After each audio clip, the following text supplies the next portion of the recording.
Hello வணக்கம், இது உங்கள் சிவி ஜோன். எல்லாரும் எப்படி இருக்கீங்க? இப்போ பார்த்தீங்கன்னா சூப்பரான தாறுமாறான விஜய் சேதுபதி அவருடைய எபிசோட் ஸ்டார்ட் ஆச்சு. அதில் வெள்ளிக்கிழமை நிகழ்வுகள்னு சொல்லிட்டு ஒரு சில விஷயங்களை போட்டாங்க. அதில் வந்து முத்து அண்ட் கோ சூப்பராக வந்து கேமை விளையாடி அதை வந்துட்டு அடித்தாங்க. முத்து அண்ட் ஜாக்லின் சூப்பராக ப்ளே பண்ணாங்க. சௌந்தர்யா அண்ட் ரயான் வேறு மாதிரி ப்ளே பண்ணாங்க. மஞ்சரி அண்ட் ராணவ் செம்மையாக ப்ளே பண்ணாங்க. ஆப்போசிட்டில் இருக்கவங்களும் நல்லா பண்ணாங்க. பட் ஆனால் தீபக் அண்ட் அருண் வந்து கொஞ்சம் மொக்க பண்ணதுனால போச்சு. அவங்க தான் வின் பண்ணாங்க. அதுக்கப்புறம் பார்த்தீங்கன்னா ஸ்ட்ரெயிட்டாக வந்து நம்மளுடைய விஜய் சேதுபதி அவர்கள் அவருடைய அந்த விடுதலை படத்துக்கு நீங்கள் உங்களுக்கு தெரியாமல் ப்ரொமோஷன் பண்ணிட்டீங்க.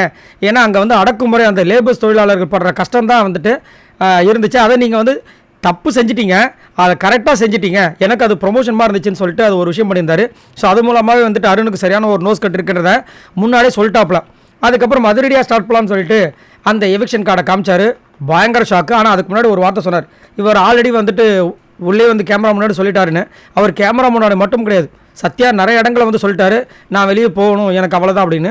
அவர் போனதில் வந்து ஒரு பெரிய ஒரு விஷயமும் கிடையாது. ஏன்னா அவர் வந்து இந்த வீட்டில் இருக்கிறதும் ஒன்று தான், வெளியில் இருக்கிறதும் ஒன்று தான், அந்த மாதிரி. ஸோ கடைசியாக வந்துட்டு அவருக்கு அந்த எவிக்ஷன் கார்டு காட்டினோடனே அவரும் வந்து ஓகேன்னு சொன்னார். ஆனால் வந்துட்டு ரஞ்சித் சார் கதிர் எழுவார்னு நான் நினச்சி கூட பார்க்கல. ஏன் அது அப்படின்ற மாதிரி இருந்துச்சு. ரஞ்சித் சாருக்கு அப்புறமா பார்த்தீங்கன்னா தான் ஜெஃப்ரி தான் பயங்கரமாக கதிரை எழுதிட்டாப்புல.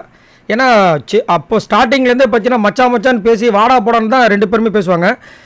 எனக்கு தெரிஞ்சு சத்யாக்கும் ஜெஃப்ரிக்கும் கிட்டத்தட்ட ஒரு 10 வருஷம் டிஃப்ரெண்ட் இருக்கலாம், மேபி இருக்குன்னு நினைக்கிறேன்.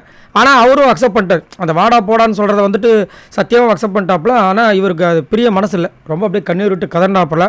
அதுக்கப்புறமா வந்து எனக்காக ஒரு பாட்டு பாடுறான்னு சொன்னார். அதுக்கப்புறமா அங்கே இருக்கிற கேங் எல்லாருமே பாய்ஸ் எல்லாமே வந்து முஸ்தபா சாங் பாடினாங்க. அதுக்கப்புறம் பார்த்தீங்கன்னா புஷ்அப்ஸ் எடுக்கலான்னு சொல்லிட்டு பாய்ஸ் எல்லாம் வந்து புஷ்அப்ஸ் எடுக்க வச்சாப்புல. நல்லா இருந்துச்சு. அவர் வந்துட்டு அதை வந்து நான் வந்து அதை வந்து ரிப்ரசென்ட் பண்ண ஆசைப்பட்றேன், எல்லாருமே வந்துட்டு ஹெல்த்தியாக ஃபிட்டாக இருக்கணுன்ற மாதிரி ஒரு விஷயம் பண்ணிட்டு போனார். அதுக்கப்புறம் பிக் பாஸ் வந்து அனௌன்ஸ் பண்ணார். அதுக்கப்புறமா ஜெஃப்ரியை வந்து ஒரு பாட்டு பாட சொன்னார். அவர் பாடினார். அதுக்கப்புறம் கிளம்புனார். வெளியே வந்தார். வெளியே வந்து சூப்பராக வந்து பேசினார். எந்த ஒரு என்ன சொல்கிறது, ஒரு வன்மத்தோடையும் யார்கிட்டையும் பேசாமல் அழகாக பேசிட்டு ஜென்டில்மேன் மாதிரி போனார். ரொம்ப அழகாக இருந்துச்சு. இதே மாதிரி ஜென்டில்மேனாக உள்ளே இருந்திருக்கலாம். பட் அதை அங்கேயே சொல்லிட்டார், முத்துக்குமாரா சாரி, நான் உன்னை வந்து நிறையா கலாச்சிருக்கேன் அப்படின்ட்டு. ஸோ அதை அடுத்த வீடியோவில் பார்க்கலாம். ஸோ இந்த வீடியோக்கு மறக்காமல் லைக் பண்ணி தட்டி விடுங்க. மறக்காமல் நம்மளோட சேனலை சப்போர்ட் பண்ணுங்கள். பாய் நண்பர்களே.